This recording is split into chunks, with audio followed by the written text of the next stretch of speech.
নমস্কার, আপনারা দেখছেন সময় কলকাতা। সময় নিউজ নিয়ে রয়েছে আমি সৈকত। চোখ রাখবো বিস্তারিত খবরে। আলিপুরদুয়ারে পুলিশের তল্লাশিতে উদ্ধার প্রচুর টাকা। গাড়ির ছাদের ভেতর লুকিয়ে রাখা ছিল বান্ডিল বান্ডিল টাকা। একটি গাড়ি থেকে উদ্ধার করা হয়েছে প্রায় 3 লক্ষ টাকা। এই ঘটনায় প্রেক্ষিতে হাতে নাতে ধরা পড়েছে অসমের এক দম্পতি। ভোটের মুখে এই বিপুল পরিমাণে টাকা উদ্ধার হওয়ায় চাঞ্চল্য ছড়িয়েছে গোটা এলাকায়। ইতিমধ্যে ওই দম্পতিকে আটক করে তদন্ত শুরু করেছে পুলিশ।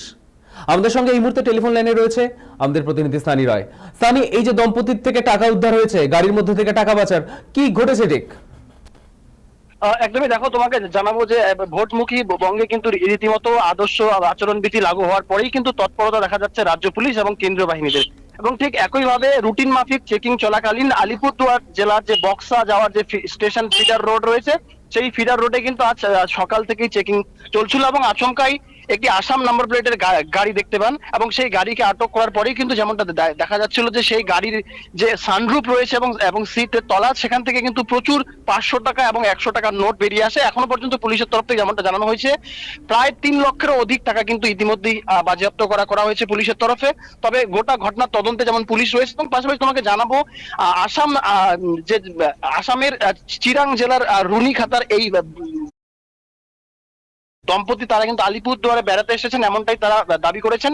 এবং তারা সংবাদ মাধ্যমে যেমনটা জানিয়েছেন যে এই যে দম্পতি এরা কিন্তু আসামের চিরাং জেলাতে থাকেন এবং এদের দীর্ঘ ব্যবসা রয়েছে, সুপারি বাগান রয়েছে, পাশাপাশি রেশন ডিলার বলেও কিন্তু এখনো পর্যন্ত জানা যাচ্ছে। এবং এই দুইজন প্রায় আলিপুরদুয়ারে আসেন এমনটাই তারা জানিয়েছেন এবং আলিপুরদুয়ারে বিলাসবহুল হোটেলে তারা রাত্রি যাপন করেন। পরবর্তীতে আলিপুরদুয়ার জেলা থেকে বেশ কিছু সামগ্রী কিনে নিয়ে যাওয়ার তাদের কথা ছিল এবং পুরো টাকাটাই তাদের নিজস্ব টাকা, এখানে কোনো রকম পাচারের কোনো বিষয় নেই বলেই তারা দাবি করেছেন। তবে পুলিশ গোটা ঘটনার একেবারে গুরুত্বপূর্ণ ভাবে এই তদন্তে তারা নেমেছেন। ইতিমধ্যেই এই দম্পতিকে আটক করে নিয়ে যাওয়া হয়েছে এবং যে গাড়ি, সেই গাড়িও কিন্তু রীতিমতো বাজেয়াপ্ত করা হয়েছে। তবে এই ভোটের আগে এত টাকা আসাম নাম্বার প্লেটের গাড়ি থেকে আলিপুরদুয়ারে আসাকে কেন্দ্র করে রীতিমতো একেবারে রাজনৈতিক তরজা শুরু হয়ে গিয়েছে। সৈকত, ধন্যবাদ সানি। আলিপুরদুয়ারে পুলিশের তল্লাশিতে উদ্ধার প্রচুর টাকা। গাড়ির ছাদের ভেতরে লুকিয়ে রাখা ছিল প্রায় 3 লক্ষ টাকা। এই ঘটনার প্রেক্ষিতে আটক এক দম্পতি। ভোটের মুখে এই বিপুল পরিমাণ টাকা উদ্ধার হওয়ায় চাঞ্চল্য ছড়িয়েছে গোটা এলাকায়। ঘটনা তদন্ত শুরু করেছে পুলিশ।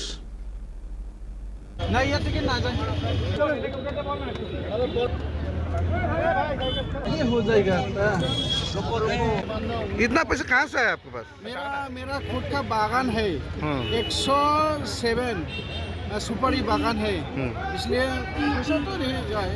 नहीं, इतना पैसा आप लोगों ने पहले बोला और पैसा नहीं है, फिर बाद में फिर से रूप से सानरूप से पैसा क्यों निकला? उसको ये मेरा खुद का पैसा, इसलिए मैं पहले रखा था है। कहाँ से आ रहे थे? आसाम से। आसाम से कहाँ जा रहे थे? कहाँ घर? अभी आसाम में जाएगा। हमने यहाँ पे घूमने के लिए आया था। अच्छा, अभी फिर घर में जाएगा। इतना पैसा कहाँ